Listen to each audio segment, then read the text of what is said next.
In this tutorial, I am going to teach you how to search for a user on GitHub. Whether you're looking to collaborate with someone, check their repositories, or connect with other developers, finding users on GitHub is a useful skill. First, open your web browser and head over to github.com. Once you're there, log in using your credentials. After logging in, look toward the top of the GitHub interface and click on the search bar.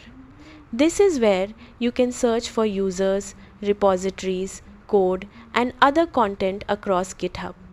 In the search field, type the username or name of the person you're looking for.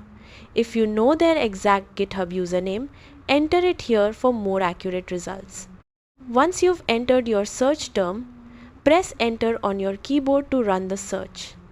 GitHub will display a variety of results related to your search. You may see repositories, code, issues, and user profiles. To narrow the results specifically to users, look at the filters on the search results page and select users. GitHub will now show only user profiles that match your search query. Browse through the results and select the profile you're looking for. And that's it.